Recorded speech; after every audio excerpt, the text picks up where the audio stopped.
Bismillahirrahmanirrahim. Assalamualaikum warahmatullahi wabarakatuh. Waalaikumsalam warahmatullahi wabarakatuh.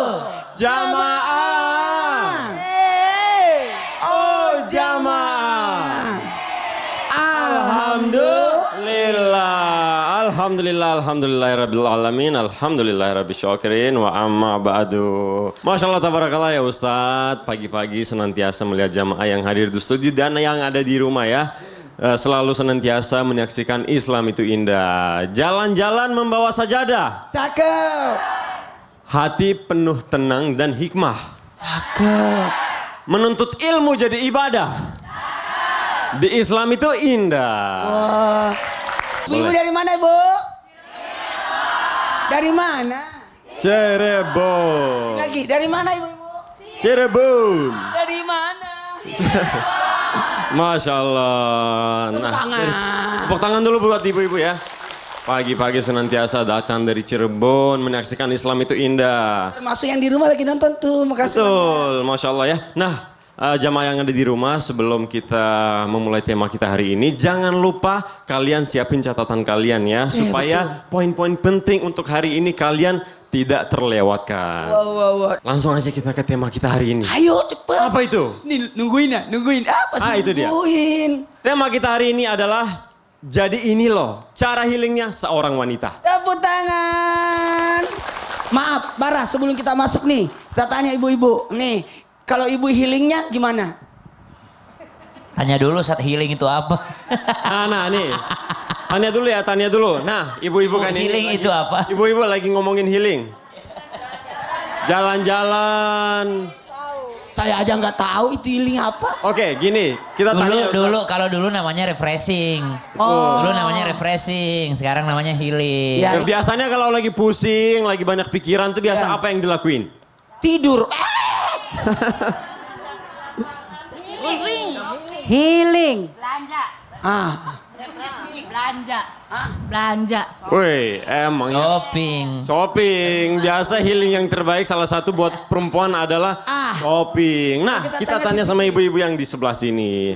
Ibu, nah biasanya cara healing yang terbaik kalau lagi pusing atau banyak pikiran tuh biasanya ngapain, Bu?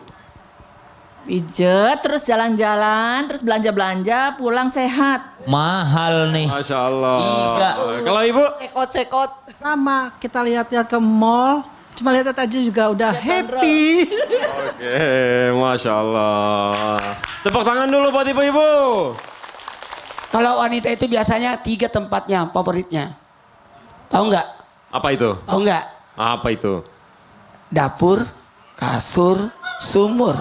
1, 2, 3, dapur, kamar. Semua. Baik. Dapur, Mur, kasur. itu tuh. Oke, nah kita lanjut lagi ya. Sebelum kita lanjut pembahasan kita, ada Fitini. Kita lihat dulu Fitini, apakah menangis itu melegakan? Kita lihat. Wah, Ustadz. Ya. Tadi Udah pernah katanya- lihat perempuan menangis belum? Sering. Sering ya? Sering. Siapa? Kan kita biasanya bukan cuma misalnya atau doi-doi gitu, Iya, bukan. iya. Tapi biasanya di rumah juga misalnya seorang ibu juga sering menangis, Masya Allah. kita melihat. Hati-hati dengan air mata seorang Ibu. Karena kalau air matanya diiringi doa, maka jadi doa yang mustajab. Masya Masya Allah. Allah. Amin. Nah Ustadz, Ya, ngomong-ngomong soal healing juga ya. betul. Kenapa ya perempuan kalau dihadapkan masalah, hal yang pertama kali dia lakuin itu pasti nangis. Silahkan Ustadz. Baik, terima kasih Bara. Tapi guru kami Ustaz Maulana, Ustaz Aliza, para alim ulama, para jamaah yang dimuliakan Allah Subhanahu wa taala. Assalamualaikum warahmatullahi wabarakatuh. Wabarakatuh. Alhamdulillahi rabbil alamin wassalatu wassalamu ala asyrafil anbiya'i wal mursalin sayyidina Muhammadin wa ala alihi wa sahbihi ajma'in. Subhanaka la ilma lana illa ma 'allamtana innaka antal alimul hakim. Rabbi zidna ilma wa yaqina. Jamaah. Emang ibu-ibu kalau ada masalah langsung nangis, Bu? Mungkin itu terjadi di umur 20-an, 30-an. Kalau di umur 50-an sekarang langsung makan. Kalau ada masalah, subhanallah, biasanya perempuan secara umum, tapi tidak semua. Secara umum perempuan mengeluarkan air mata. Air mata itu bukan produksi mata. Air mata itu hasil dari cerminan perasaan hati. Ada air mata yang diharapkan, ada air mata yang tidak diharapkan. Rabbana hab lana min azwajina wa dzurriyyatina qurrata a'yun. Ya Allah, karuniakanlah kami pasangan dan keturunan yang membuat air mata kami menetes. Ibu, ternyata kita disuruh minta anak yang bikin kita nangis. Ibu mau nggak Bu nangis gara-gara anak?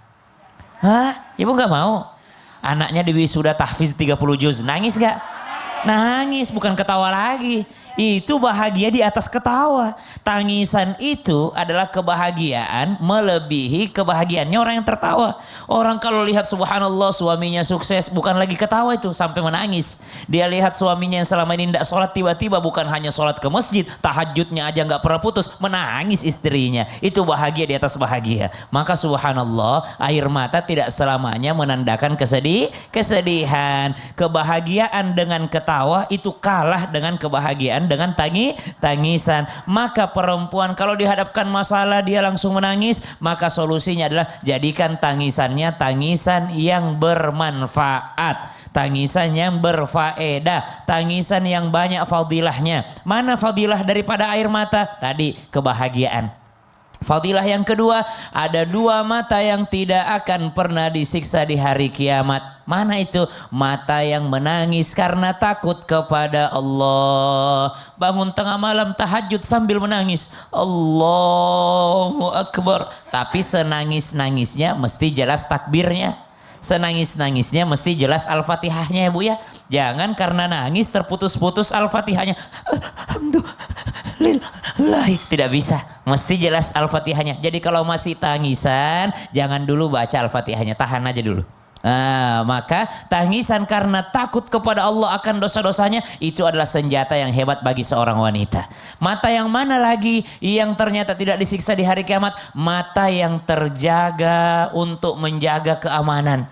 Mata yang berjaga di tengah malam. Ibu-ibu itu tengah malam tidak tidur, kenapa? Karena nyusuin anaknya. Tengah malam tidak tidur, kenapa? Karena anaknya belum tidur. Subhanallah. Maka mata seorang wanita adalah mata yang tidak disiksa di hari kiamat kalau niatnya adalah takut karena Allah dan juga karena menjaga keamanan. Jamaah. Yang keempat, kenapa air mata ini sangat bermanfaat bagi seorang wanita? Karena Nabi SAW pernah meminta para sahabat untuk baca Al-Quran. Wahai Abu Musa al-Asy'ari, bacakan saya satu ayat Al-Quran. Kata Abu Musa al-Asy'ari, ya Rasulullah, engkau lebih hebat baca Qurannya. Quran turun untukmu. Jibril datang langsung membawakan. Mana mungkin aku yang baca, kamu yang mendengar. Kata Nabi SAW, sesekali aku ingin mendengarkan, bukan hanya ingin membacanya. Karena ada pahala mendengarkan bacaan Al-Quran. Maka dibacakan ayatnya. Setelah dibacakan ayatnya, Nabi ternyata terdiam. Pas ditengok ternyata Nabi sudah bercucuran air matanya. Berarti air mata selanjutnya yang berfaedah adalah air mata yang dipakai mendengarkan Al-Quran. Air mata ketika sholat, air mata ketika baca Al-Quran. Sehingga kalau baca Quran jangan cuma sampai kerongkongan, masukkan juga sampai ke dalam hati. Maka sangat boleh seorang wanita ketika tertimpa masalah langsung nangis, sangat boleh. Ada seorang perempuan menangis di samping kuburan anaknya. Datang Nabi SAW, kembalikan kepada Allah, sabar, inna lillahi wa inna ilaihi rajiun. Kata perempuan ini, kamu tidak tahu perasaan saya. Dia tidak tahu kalau yang negur tadi itu Nabi SAW. Akhirnya dikasih tahu perempuan ini, tahukah engkau siapa yang menegurmu tadi? Dia adalah Nabi Muhammad SAW. Langsung takut perempuan ini. Kenapa? Karena dia tahu Nabi itu adalah orang yang juga banyak anaknya meninggal kecil.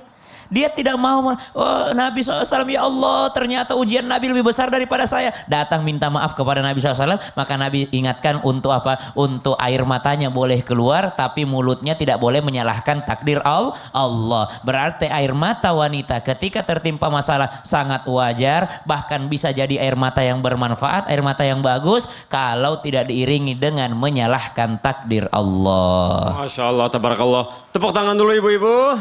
Masya Allah. Terima kasih Ustaz. Sama-sama, Jazakallah Bara. khairan. Kita tanya Ustaz Alisa yuk. Nah, langsung kita tanya ke Ustaz Aliza. Apa tuh Ustaz? Bagus Ustaz di sini. Saya takut. Takut? Waduh. Sebelahan. Oh.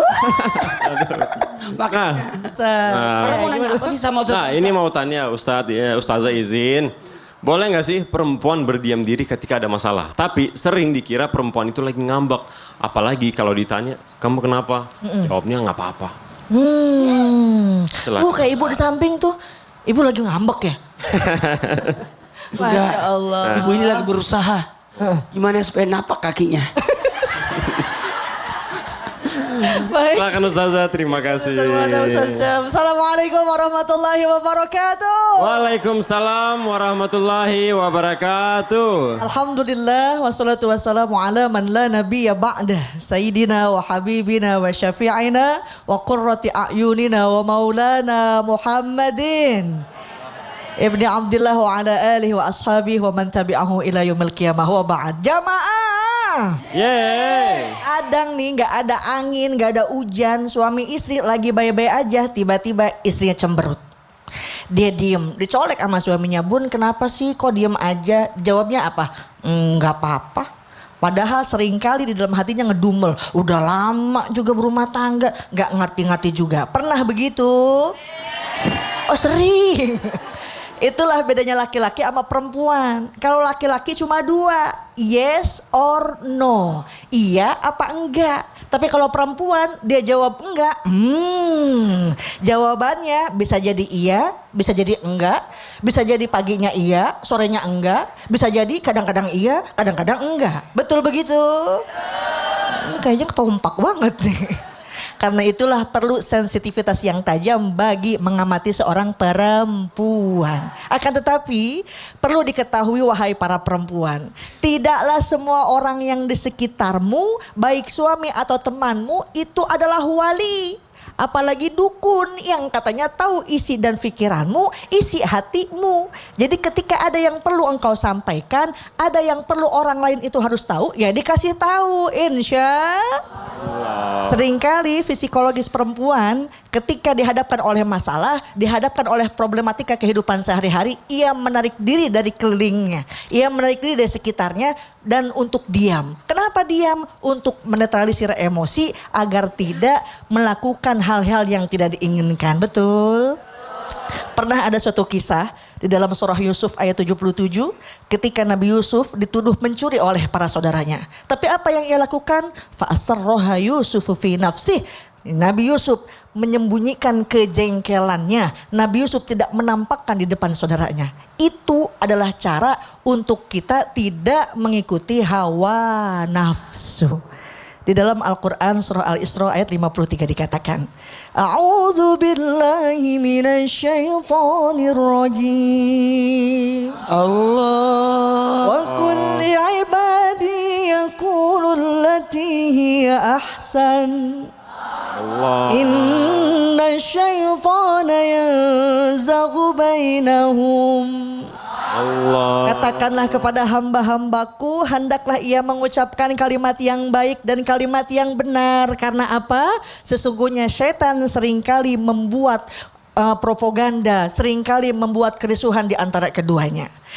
Ummul Mukminin Siti Aisyah bintu Abu Bakar pernah dilanda ujian yang berat, difitnah, dituduh melakukan hal yang tidak benar. Tapi apa yang ia lakukan? Setelah ia mengeluhkan kepada Rasulullah SAW, ia menarik diri dari sekitarnya, ia diam dan berharap Allah menyelesaikan urusannya. Dan apa yang terjadi? Allah menurunkan surah An-Nur untuk membersihkan nama baik Aisyah. Ummu Salamah ketika ditinggalkan wafat oleh suaminya, dia tidak berlarut dalam keluh kesahnya, tapi ia diajarkan doa oleh baginda Nabi Muhammad sallallahu alaihi wasallam. Allahumma ajirni fi musibati, ya Allah berikanlah aku pahala atas musibahku, wa ahlif khairam minha, dan berikanlah aku ganti yang lebih baik daripadanya. Makanya doa dari Ummu Salamah benar diganti Ustadz setelah wafatnya meninggal. setelah suaminya meninggal diganti sama yang lebih baik, yakni diperistri oleh baginda Nabi Muhammad Sallallahu Alaihi Wasallam. Salisa ngadap di sini aja, nggak usah menghadap ke kanan. Soalnya tadi ibu-ibu bilang dilihat dosa, kagak dilihat mubazir. Masya Allah, tepuk tangan dulu Ustaz Salisa ibu-ibu. gini, pada saat bara naik gini, jadi gimana? Masya Allah, terima kasih banyak Ustazah. Tepuk tangan dulu Jazakallah untuk Ustaz khairan. Salisa. Nah Bara, kita ingetin lagi nih buat jamaah yang di rumah. Hari ini kita lagi bahas apa? Baik jamaah, jangan kemana-mana, setelah ini kita akan lanjut pembahasan kita hari ini tentang jadi ini loh cara healingnya seorang wanita. Tetap di Islam itu indah. Jamaah, oh jamaah, alhamdulillah.